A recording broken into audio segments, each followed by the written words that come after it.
Hello everyone and welcome back to the channel PMJ sir. आज हम लोग class 12 physics में से चैप्टर नंबर 9 करने वाले हैं, जो है करंट इलेक्ट्रिसिटी।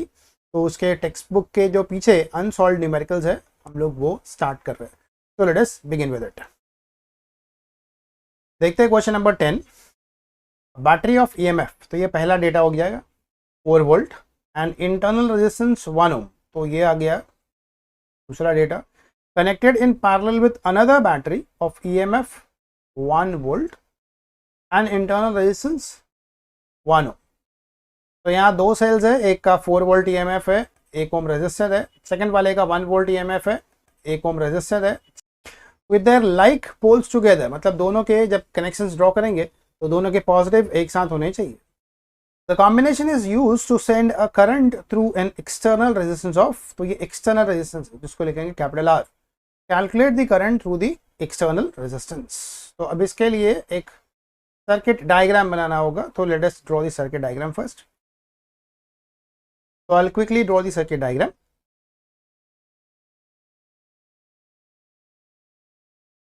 तो ये हमारा सर्किट डायग्राम, दैट इज ये पहला सेल, उसको लिखूंगा मैं E1, जिसका इंटरनल रेजिस्टेंस होगा उसको लिखेंगे R1।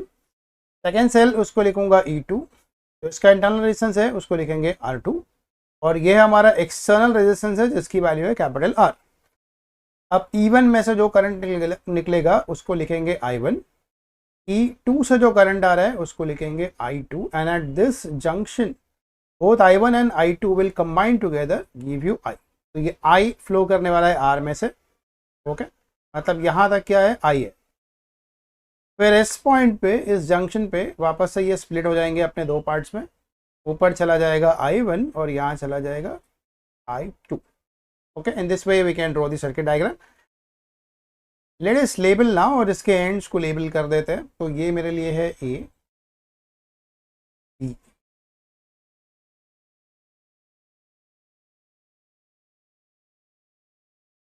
तो मैंने इस सर्किट को लेबल कर दिया है A B C D F G A, ऐसा लेबलिंग कर दिया हुआ है। अब हम लोग सॉल्व कर लेते हैं इसको। डेटा दो को हमको यहाँ पे क्लियर है। डेटा मैं यहाँ लिख देता हूँ E1 की वैल्यू। तो E1 कितना है, 4 वोल्ट है। ठीक है, साथ R1 दिया हुआ है, R1 की वैल्यू 1 ओम है। नेक्स्ट एक और EMF है E2, E2 का वैल्यू है 1 वोल्ट। उसके साथ एक इंटरनल रेजिस्टेंस है जिसको लिखूंगा मैं 1 ओम। एक एक्सटर्नल रेजिस्टेंस है कैपिटल R जिसकी वैल्यू है 2 ओम्स। और हमको कैलकुलेट क्या करना है, calculate the current through the external resistance. मतलब करंट थ्रू एक्सटर्नल रेजिस्टेंस हमारे सर्किट डायग्राम के हिसाब से I है, तो ये I हमको ढूंढना है। ओके, यही है हमारा क्वेश्चन। किरचॉफ का सेकंड लॉ यहाँ पे यूज कर लेंगे। तो उसमें जो रूल है वो ये होता है, जो पहला लूप हमको सिलेक्ट करना है उसके अंदर वो दोनों सेल्स आने चाहिए। तब हमारे डायग्राम के हिसाब से देखेंगे तो इट इज ABFGA, ये ऊपर वाला ABFGA। ये एक बार ये लूप कंसिडर करके इक्वेशन लिखना है, और एक बार कोई भी एक सेल और एक्सटर्नल रेजिस्टेंस ये लेकर लूप लिखना होता है। ओके, ये दो इक्वेशन लिखने के बाद में you will get your answer. तो let us start with it. तो पहले मैं लिखने वाला हूँ वही जो मैंने बात किया है अभी। तो पहला लूप है मेरा ABFA, ये ऊपर का लूप ले लिया है मैंने। अब इसमें जो रूल्स है वो क्या है, अगर हम लोग ये जो लूप का मैंने लेबलिंग किया है, अगर हम वैसे ही चल रहे हैं जैसा यहाँ पे नाम लिखा हुआ है और इसी डायरेक्शन में करंट चल रहा है, जैसे ABFG, यहाँ भी तुमको जिस भी ब्रांच में मिले कि करंट इसके साथ चल रहा है, तो जो पोटेंशियल ड्रॉप होगा रेजिस्टेंस के क्रॉस उसको नेगेटिव लिखा जाता है। तो पहले आ जाते हैं A to B। A to B देखोगे तो यहाँ कुछ है ही नहीं। फिर आ जाओ B to F। अब B to F मतलब B से F की तरफ जाना है, मतलब ऐसे जाना है। तो एक सर्किट में हम जा रहे हैं और हमको सबसे पहले मिलता है पॉजिटिव और फिर मिलता है नेगेटिव, तो उस सेल को हमेशा नेगेटिव लिखेंगे। तो नेगेटिव ऑफ E2। अब इसके आगे आ जाओ R2। R2 एक रेजिस्टेंस है जिसमें करंट फ्लो कर रहा है I2, तो ऑब्वियसली वहाँ पर एक वोल्टेज का ड्रॉप होगा जो होगा I2 R2, ये होगा वोल्टेज का ड्रॉप। फिर मैंने पहला रूल क्या बोला था, अगर हम ऐसे चल रहे हैं लेकिन करंट सामने से आ रहा है तो हम चल तो रहे थे B से F जाने का मतलब क्या, B इधर है F यहाँ है, तो हम लोग B से F की तरफ ऐसे ऐसे चल रहे हैं। राइट, बट करंट सामने से आ रहा है तो अपोजिट है, इसलिए जो पोटेंशियल का ड्रॉप होगा वो प्लस लिखेंगे यहाँ पे। तो जो मेरा साइन होने वाला है वो है प्लस, तो इट इज़ प्लस, और वोल्टेज ड्रॉप कितना होगा, इट इज़ I2R2। ओके, अब आ जाओ एफ से जी पे कुछ है ही नहीं यहाँ तक। फिर अब जी से यहाँ से शुरू करेंगे तो हम लोग ध्यान देंगे कि I1 के डायरेक्शन में चल रहा है, करंट के साथ साथ चल रहा है, और जब करंट के साथ चलता है तो पोटेंशियल ड्रॉप इज नेगेटिव। तो यहाँ पर आ जाएगा I1R1 पहले वाले के लिए। फिर अब सेल का रूल क्या था, अगर हम सेल के नेगेटिव से पॉजिटिव की तरफ चले लूप में तो उस सेल को पॉजिटिव लिखा जाता है, तो it is plus E1 equal to 0। Switch off के इक्वेशन लिखने के दो रूल्स, क्या, लूप लाइन में जो हम लोग जिस भी लाइन से चल रहे हैं अगर पहले नेगेटिव आए बाद में पॉजिटिव आए तो EMF पॉजिटिव होगा, का उल्टा होगा तो नेगेटिव होगा। अगर हमारी लाइन में जिस लाइन से हम जा रहे हैं उसी लाइन में करंट भी चल रहा है तो potential drop is negative, opposite चल रहा है तो पॉजिटिव। ये दो रूल्स है जो यहाँ पे फॉलो करना है। अब क्विकली इसके वैल्यूज लिख लेंगे। E2 की वैल्यू 1 है तो इट इज -1 प्लस I2 की वैल्यू हमको मालूम नहीं है पर R2 की वैल्यू 1 है तो इसको लिख देंगे I2 माइनस I1 अननोन है वापस से, R1 की वैल्यू क्या है 1 है, तो ये बन जाएगा I1 प्लस E1 का value is 4 that is equal to 0। अब बेसिकली यहाँ से I1 माइनस I2 ऐसे कुछ इक्वेशन मिल सकता है मुझे, तो it is I2 minus I1। अब ये प्लस 4 है माइनस 1 है, मतलब क्या है ये plus 3 equal to 0। Okay, equation number 1। ये मैं 3 राइट साइड में ले लूँगा बाद में नेगेटिव करके। ये हो गया मेरा पहला लूप, ये वाला। दूसरे लूप में मैंने क्या बोला था, कोई भी एक सेल लेंगे और एक रेजिस्टेंस लेंगे एक्सटर्नल वाला। तो यहाँ पे दो सेल है, E1 ले सकते हो E2 ले सकते हो, तो मैं नीचे वाले लूप ले लेता हूँ। तो सेकेंड है लूप मेरे लिए B2C, दैट इज BCDFB। ये नीचे देखोगे यहाँ पे BCDFB, ये लूप ले रहा हूँ मैं। यहाँ भी वही सब रूल है, तो B2C तो कुछ है ही नहीं। हाँ, C2D एक रेजिस्टेंस आता है कैपिटल R और करंट की वैल्यू है I, तो it is I into R का यहाँ पर ड्रॉप होने वाला है। बात याद रखो हम लोग करंट के डायरेक्शन में चल रहे हैं इसलिए पोटेंशियल ड्रॉप माइनस लिखेंगे। अब आ जाओ D2F, तो कुछ नहीं है। फिर F से B के बीच में क्या आता है, एक R2 आता है, I2R2। If you are going along with the current sign आएगा माइनस, तो इट इज I2R2। सेल का पहले माइनस मिल रहा है फिर प्लस मिल रहा है तो सेल को लिखेंगे प्लस, तो it is plus E2 equal to 0। अब यहाँ नंबर्स लिखते जाएंगे। I खुद क्या है, I है I1 प्लस I2, तो it is minus I1 plus I2। Capital R की वैल्यू यहाँ पे 2 गिवन है, 2 लिख देता हूँ मैं, माइनस I2 तो अननोन है बट R2 का वैल्यू 1 है, तो इट इज I2 प्लस, अब E2 की वैल्यू क्या है यहाँ पे 1 है, इक्वल टू 0। ये ब्रैकेट ओपन कर लेंगे तो it is -2I1 -2I2 -I2 plus 1 equal to 0। तो और सॉल्व कर लूँगा मैं नीचे, तो ये देखो 2I1 तो ऐसे ही रहने वाला है, I2 -2I2 -I2 है -3I2 प्लस 1 इक्वल टू, ये आ गया तुम्हारा इक्वेशन नंबर 2। ओके, तो I1 माइनस I2 का इक्वेशन मिल चुका है यहाँ से, तो -3 लिखेंगे, और यहाँ से I1 minus 3I2 plus 1 equals to 0 मिल गया। अब करना क्या है, ये किसी भी इक्वेशन में से I1 और I2 की वैल्यूज लिख लो। तो इक्वेशन 1 देख लेते हैं, इक्वेशन 1 ईजी है थोड़ा। इक्वेशन 1 में से करूँगा क्या, मैं I2 की वैल्यू लिखता हूँ। देखो I2 होगा क्या, I1 को राइट साइड में डालो तो ये बन जाएगा प्लस, और 3 को राइट साइड में डालो तो ये बन जाएगा माइनस। मैंने क्या किया है, I2 यहीं पे रखा, ये माइनस I1 राइट साइड में गया, बन गया प्लस, और ये प्लस बन गया, यानी कि I2 की वैल्यू ये है। अब इसी को सब्स्टिट्यूट कर लेंगे इक्वेशन नंबर 2 में, तो इक्वेशन 2 क्या बन जाएगा देखते हैं। तो इट इज -2I1 -3I2 है, I2 की जगह लिखूंगा मैं I1 -3 प्लस 1 इक्वल टू 0। तो I2 की जगह पे मैंने I2 की वैल्यू लिख दी है। Let us solve it out. तो -2I1 -3I1 plus 9 plus 1 equal to 0। मैंने 3 अंदर मल्टीप्लाई कर दिया है, अब यहाँ आगे देख लो, -2i1 है, -3i1 है, तो ये बन जाएगा -5i1 प्लस ये 9 + 1 10। ओके, अब इसका मतलब क्या है, इक्वल टू 0 है, तो ये -5i1 के कहाँ चला गया, राइट साइड में चला गया, तो ये बन जाएगा पॉजिटिव। तो it is 5i1 = 10 implies i1 की वैल्यू क्या होगी, 10/5 दैट इज 2, तो ये हो जाएगी 2। तो i1 मुझे मिल गया है 2 एम्पियर, बस वैसे ही मुझे i2 निकालना है, और i1 + i2 कर देंगे तो मुझे मिल जाएगा i। i2 निकालने के लिए क्या करेंगे, ये i1 की वैल्यू इस वाले इक्वेशन में डाल देते हैं, तो कुछ नाम दे देंगे, और एक सबसे आसान यही लग रहा है, इक्वेशन 3 नाम दे देंगे। तो यहाँ से i2 क्या होगा, तो इक्वेशन 3 बिकम्स i2 = i1 क्या है 2, तो 2 - 3 आ जाएगा ये, तो i2 की वैल्यू है -1 एम्पियर। तो i2 आ गया -1 एम्पियर, i1 आ गया 2 एम्पियर। हम लोग ढूंढ रहे हैं i as per the question, तो i = i1 + i2। i1 है 2, i2 है -1, 2 - 1 दैट इज 1 एम्पियर। मतलब हमारे जो एक्सटर्नल रेजिस्टेंस है R हमारे सर्किट में जो यहाँ दिख रहा है तुमको, ये वाला, उसके अक्रॉस जो करंट फ्लो कर रहा है I, उसकी वैल्यू कितनी आ गई है, 1 एम्पियर। अब ये जो क्वेश्चन नंबर 10 है और क्वेश्चन नंबर 11 है, ये दो ही क्वेश्चन है हमारे पास किरचॉफ लॉ वाले, और दोनों ऑलमोस्ट इक्वल है।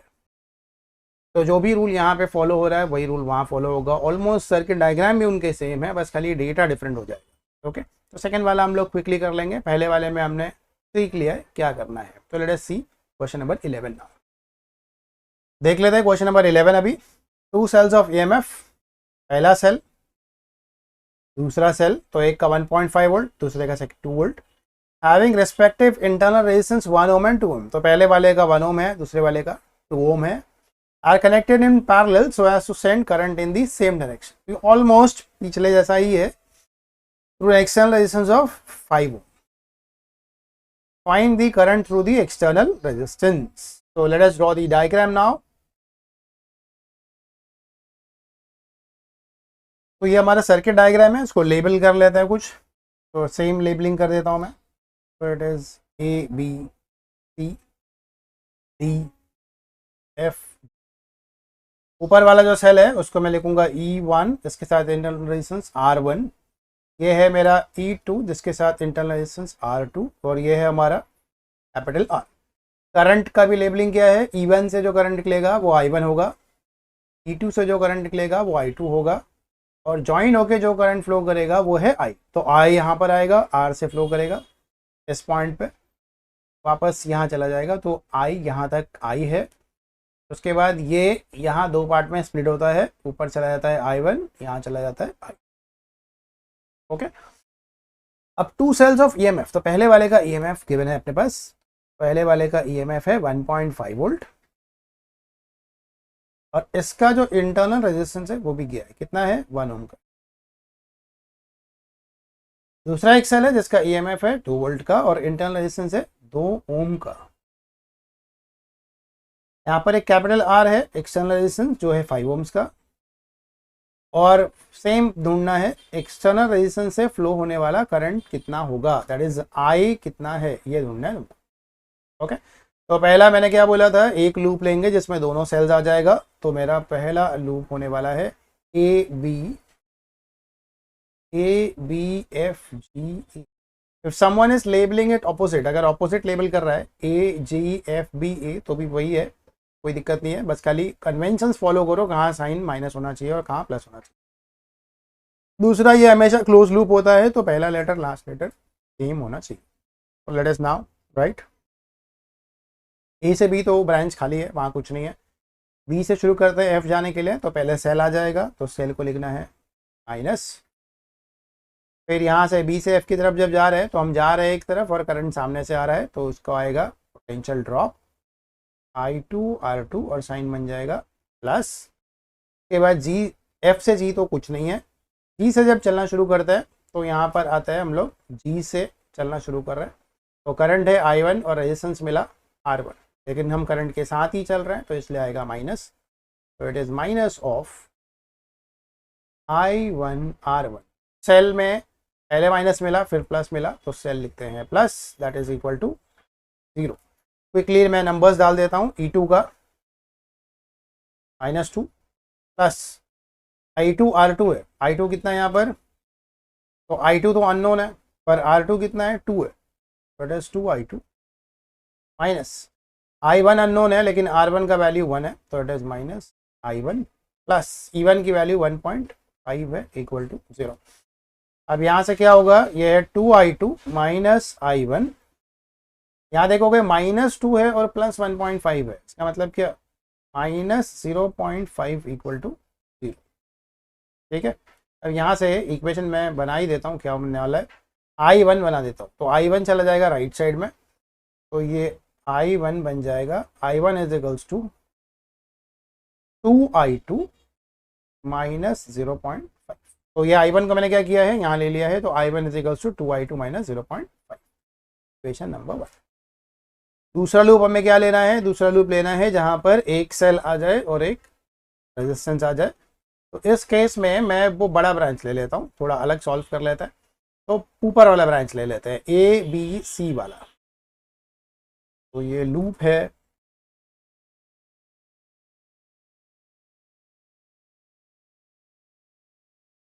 पिछले वाले क्वेश्चन में हमने ये छोटा वाला लूप लिया था BCD वाला, इस बार मैंने ऊपर वाले लूप लिया है, मतलब मैं E1 कंसीडर कर रहा हूँ। Okay, let us right the equation now.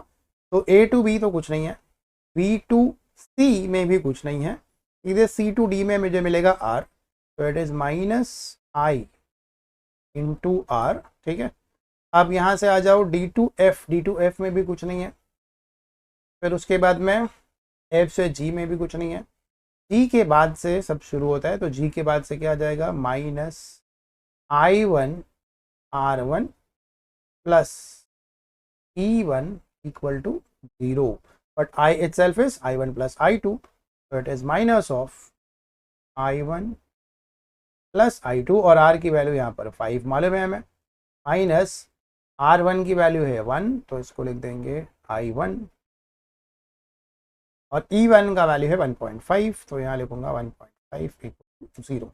Open up the brackets, तो it is minus 5I1 minus 5I2 minus I1 plus 1.5 equal to 0। अब यहाँ से सॉल्व क्या क्या हो सकता है, ये माइनस 5I1 है और ये माइनस I1 है, तो ये बन जाएगा minus 6I1 minus 5I2 plus 1.5 equal to 0। ये है तुम्हारा इक्वेशन 2।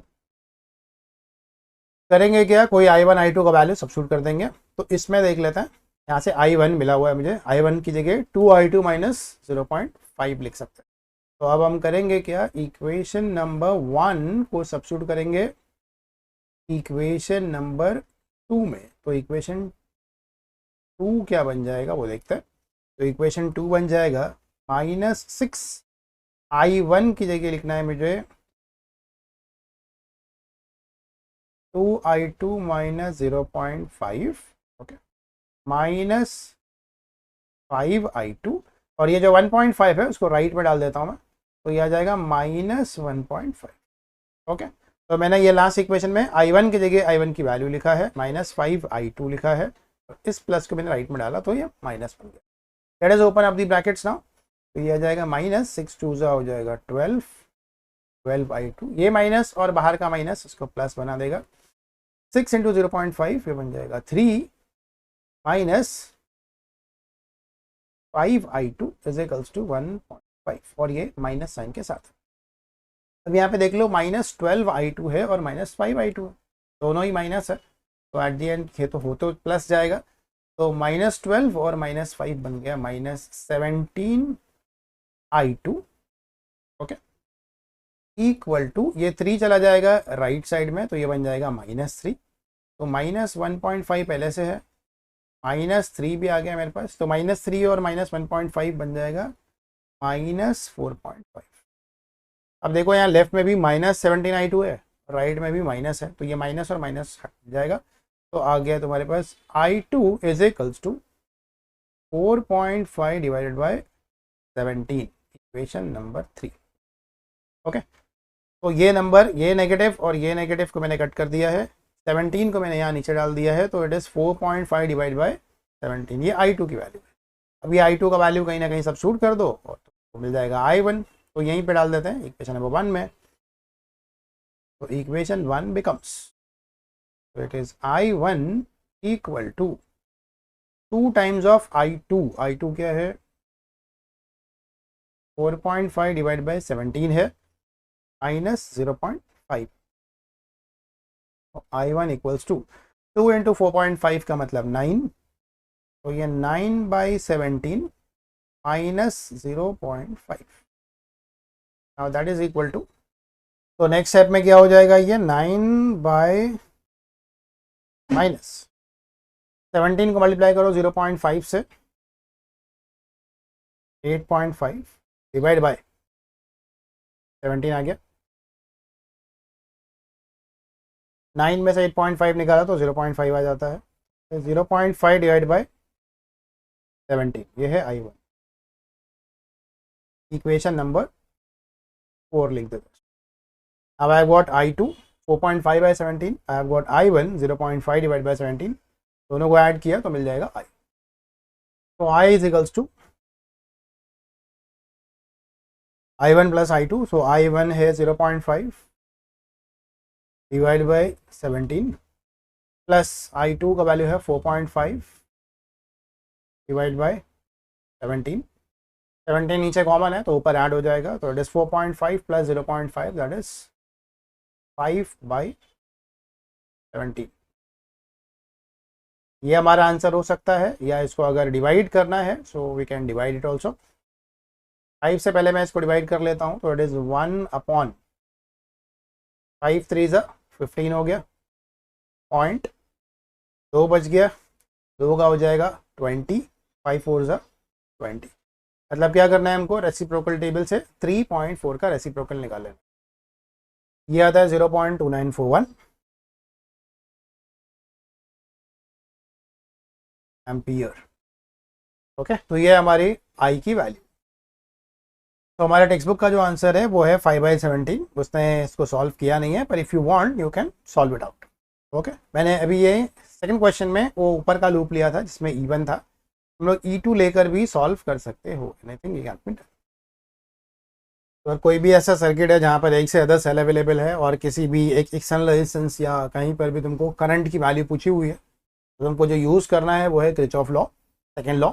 और उसके जो स्टैंडर्ड जो रूल्स हैं, कन्वेंशंस है, वो लास्ट टाइम मैं वापस बता दे रहा हूँ एक बार, कि जो लूप का हम नाम लिखते हैं, अगर उस नाम के साथ साथ जैसे हम चल रहे हैं और करंट भी साथ में आ रहा है, तो फिर जो पोटेंशियल ड्रॉप्स होगा रेजिस्टेंस पे उसको नेगेटिव लिखेंगे।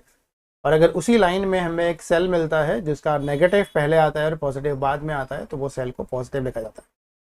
और इसका ठीक अगर ऑपोजिट हो कि हम लूप में चल रहे हैं और करंट सामने से आ रहा है, तो potential drop will be positive.